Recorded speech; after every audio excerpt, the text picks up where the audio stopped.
현장을 뛰는 기자, 사건의 핵심을 짚어내는 변호사와 함께 우리 사회를 속속들이 파헤치고 프로파일링하는 시간이죠. 사회 프로파일링.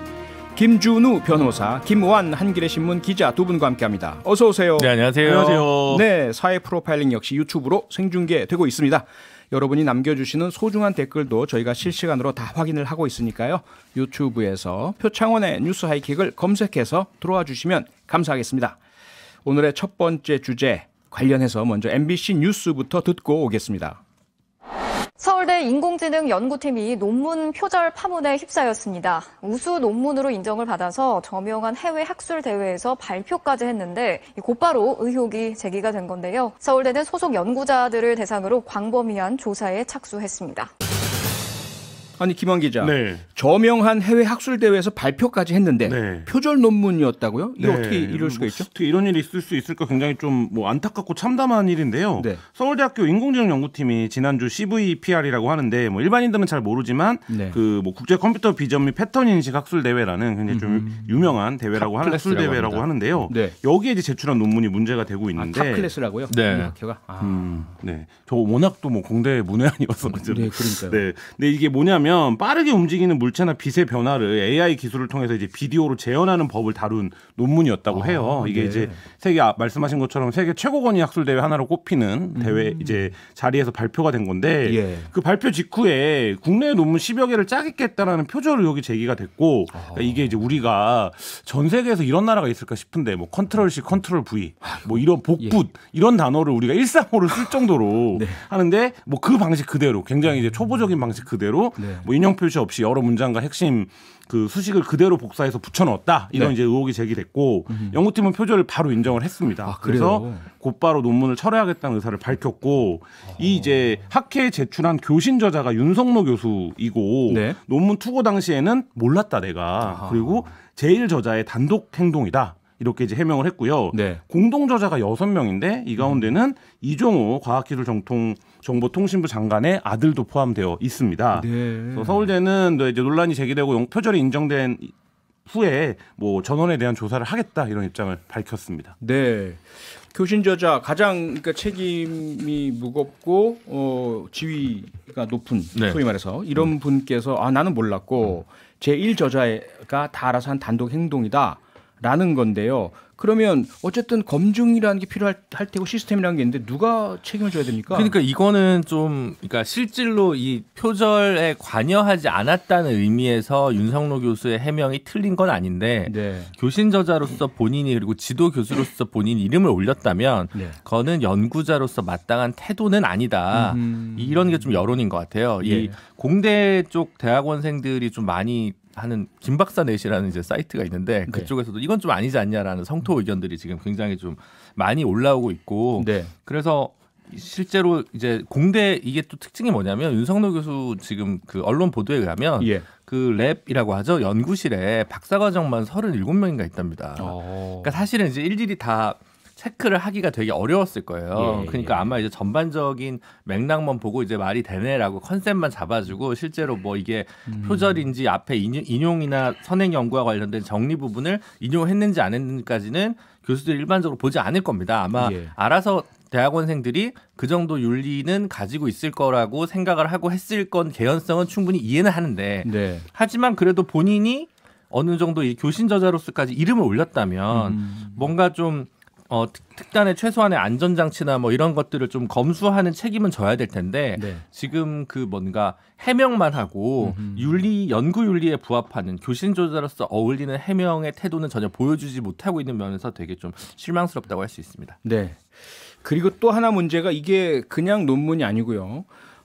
과학기술정보통신부 산하 기관에 예산이 네. 투입된 거라면서요. 네, 정부가 그렇습니다. 연구비 지원해서 논문이 나왔는데 결국 표절이었다. 그럼 정부도 가만히 있으면 안 되잖아요. 이거 조사해야 되는 거 아닙니까? 그러니까 이게 그 지점까지 들어가면 한국 이제 말하자면 대학이라고 하는 곳이 어떤 시스템으로 움직이는가에서 이 교신 저자가 이런 해명을 하는 게 얼마나 좀 남사스러운 일인가가 드러나는데요. 무슨 얘기냐면 이 교수 한 명이 37명의 제자를 연구실에 두고 있는 시스템 자체가 굉장히 좀 이상한 시스템이죠. 좀 그렇죠. 예, 본인의 캐파를 넘어서는 분명 숫자일 텐데 공장도 아니고 말이죠. 네, 근데 이 논문에 과학기술정보통신부 산하 한국연구재단과 정보통신기획평가원이 지원을 합니다. 이 논문을 쓰는데 그래서 이 정부 예산이니까 들어간 거죠. 어쨌든 근데 이 정부 예산을 따오는데 이 교수의 역할이 없었을까? 결정적. 네, 결정적입니다. 이 부분은. 그러니까 이 교수가 교신 저자로 들어가기 때문에 이 지원이 나간 거고요. 네. 이 지원을 받아서 과기부도 당연히 예산 지원을 했으니까 이 부분에 대한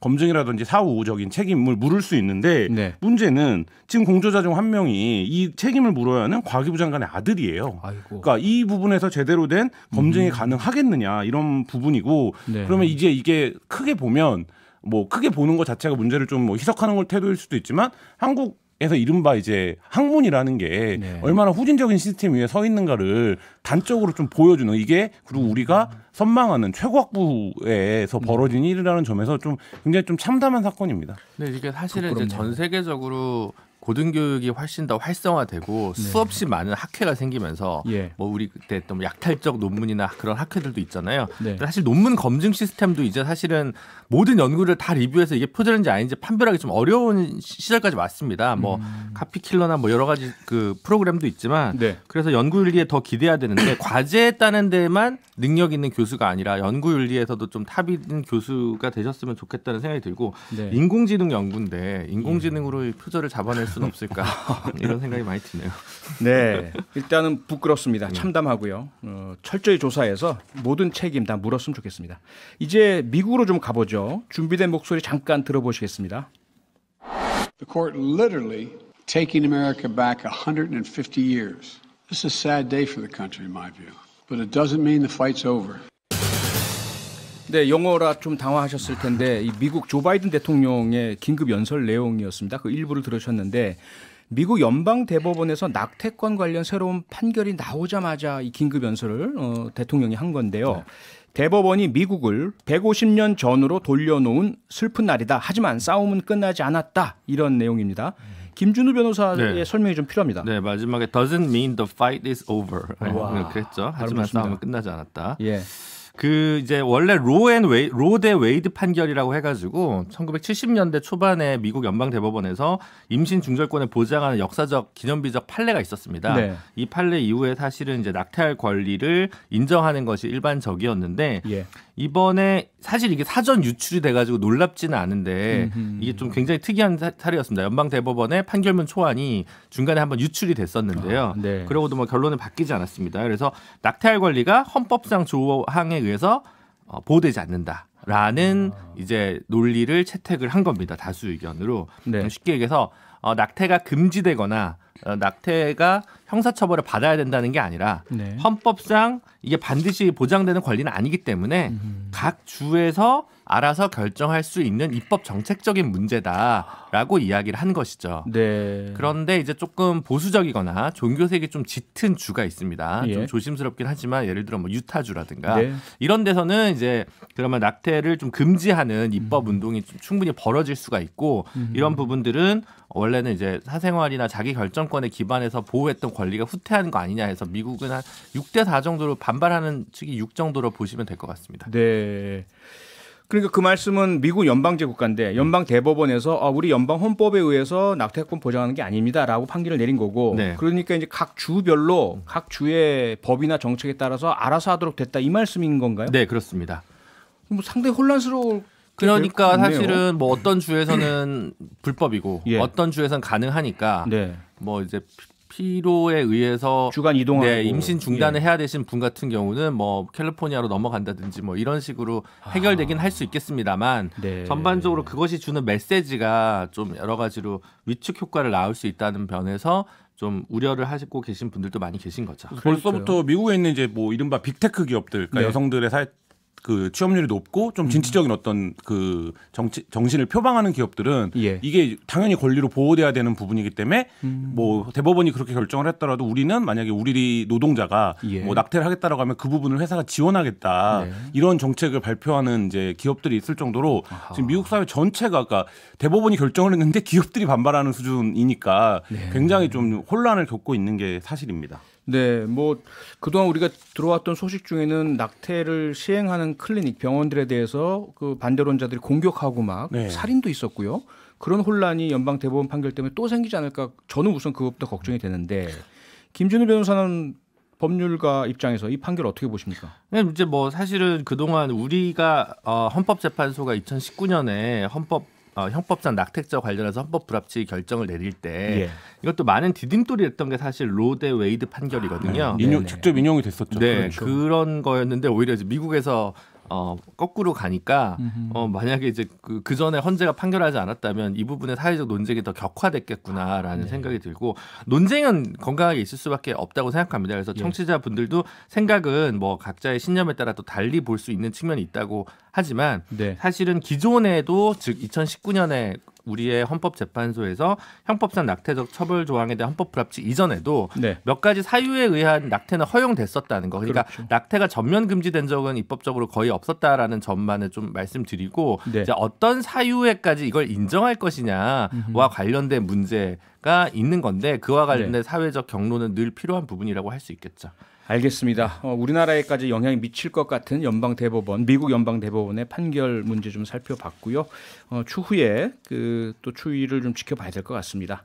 마지막 주제로 넘어가 보죠. 먼저 MBC 뉴스 내용 잠깐 듣고 오겠습니다. 포스코 포항제철소에서 20대 여성 직원이 남성 상사 4명을 성폭력으로 고소한 사건과 관련해 이틀 전 포스코는 뒤늦게 부회장 명의의 사과문을 냈습니다. 그런데 저희 MBC 취재 결과 사과문이 발표될 시각 포스코 고위 관계자들은 막무가내로 피해자 집에 찾아가 2차 가해를 한 것으로 확인됐습니다. 앞에서는 사과를 하면서 뒤에서는 피해자에게 원하는 게 뭐냐 물은 겁니다. 아니 김환 기자, 포스코 하면 대한민국의 대표적이고 상징적인 기업 중에 하나인데 사내에서 성폭력 사건이 있었다는 것만으로도 모자라서 2차 가해 논란까지 있다고요? 그러니까 그 부분에서 과연 이 회사의 그런 이제 감수성이 어디에 있는가가 요 하나의 사건으로 너무 이제 적나라하게 드러나고 있어서 굉장히 충격적인데요. 예. 포스코에서 근무하던 20대 여직원이 직원들로부터 지속적인 성희롱이나 성추행 피해를 입었다라고 주장하면서 같은 부서의 남자 직원 4명을 무려 같은 부서입니다. 4명을 뭐 특수유사강간 성추행 등의 혐의로 고소를 했는데 이 A 씨가 근무하는 조건을 보니까 50여 명이 근무를 하는데 유일한 여성이었다고 해요. 그 부서에. 네. 그리고 계속 이제 부서장을 중심으로 해서 회식이 잡히고 원치 않는 이제 술자리 같은 것들이 계속적으로 이제 사내 문화처럼 존재해 왔다는 거고 이런 이제 방식 등을 통해서 3년 넘게 여러 명에게 성추행이나 성폭력 피해를 입었다라는 게 이제 피해자의 주장입니다. 가해자로 지목된 이들이 있는데 이들은 이제 대부분 혐의를 부인하거나 뭐 기억이 나지 않는다거나 아니면 장난이었다 뭐 이렇게 이제 해명을 하다가 이게 이제 알려지면서 포스코 명의의 사과문이 나왔습니다. 근데 이 사과문이 나오던 날 포스코 임직원들은 이 피해 여성의 집을 찾아가서 뭐냐 이 의도가 뭐냐 우리가 사과를 하겠다. 뭐 이렇게 하면서 전화나 문자 메시지를 보내기도 하고 여러 명이 그러니까 이게 통상적으로 좀 이해가 안 가는 행위인데 이거를 이제 하고 이 여성은 당연히 피해자는 회사 측에서 이제 그런 행위가 굉장한 압박감으로 다가오겠죠. 그래서 2차 가해를 당하고 있다 이렇게 지금 호소하고 있는 그런 상황입니다. 김준우 변호사, 우리가 흔히들 범죄 피해자에게 그 이후에 그 상처를 더 악화시키는 행동을 2차 가해라고 통칭하잖아요. 그럼 지금 김환 기자가 설명해 주신 포스코에서 그 회사 측에서 행한 행동들, 회사 관계자들이 집까지 찾아가고 뭐 묻고 말하고 하는 거 2차 가해 아닙니까?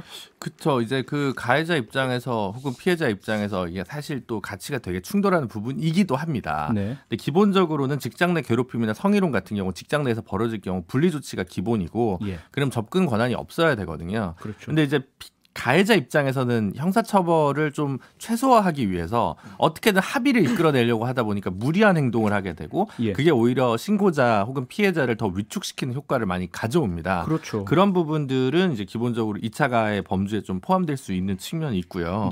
근데 아마 이제 특히 이제 사과가 예정돼 있고 실제로 이제 징계, 감봉 등의 처분이 있었던 거고 이게 지금 무고인 사건이 아니지 않습니까? 이런 상황에서 계속 지속적으로 이런 식으로 접근하는 자체가 사실은 뭐 기본적 감수성이 좀 결핍됐다고밖에 볼 수 없을 것 같습니다. 그리고 저는 사내 절차가 형편없다라는 비판을 할 수밖에 없는데요. 왜 네. 그러냐면 고소에 앞서서 이 사내 감사부서에 이 사실을 알렸고 예. 실제로 회사에서 조치가 있었습니다. 그러니까 가해자로 지목된 상사가 감봉 3개월의 징계 처분을 받고 분리 결정이 내려졌거든요. 네. 근데 그 이후에 이 피해자가 보호된 것이 아니라 오히려 사내에서 되게 광범위한 2차 가해에 시달렸다라는 거예요. 그러니까 누군지 드러나게 되고 예. 그러면 이 결국엔 포스코라고 하는 회사가 이 상황을 방치했다 혹은 방관했다라고밖에 볼 수 없기 때문에 네. 사실 이제 그 부분에 있어서는 굉장히 근본적인 것을 좀 재검토해봐야 되는 이 회사 시스템에 네. 이런 상황이라고 생각이 그래서 듭니다. 요즘 직장 내 괴롭힘이나 성희롱 관련해서 문제가 되는 경우에는 예. 규모 있는 회사는 대부분 외부의 변호사나 노무사한테 아예 위탁을 해서 조사를 해가지고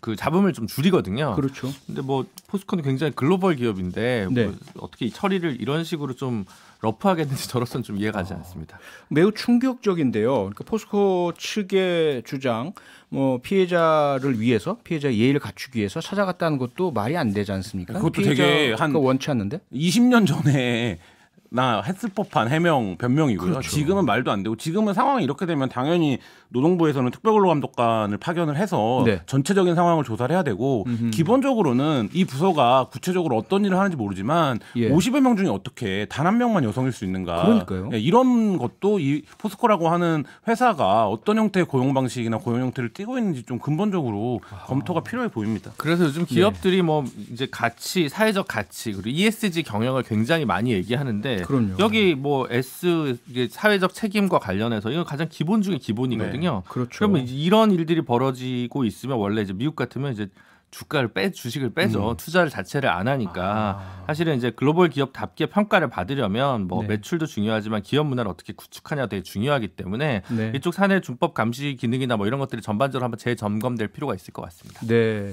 포스코 그리고 그 노동자들 그리고 대한민국 국민을 위해서라도 이번 사건 철저하게 조사되고 근본적인 대책, 재발 방지 대책 마련돼야 될 것으로 보입니다. 사회 프로파일링 오늘은 여기까지 하죠. 지금까지 김완 기자, 김준우 변호사 두 분과 함께했습니다. 수고하셨습니다. 네, 감사합니다. 평일 저녁 6시 5분에 여러분을 찾아갑니다. MBC 라디오 표창원의 뉴스 하이킥.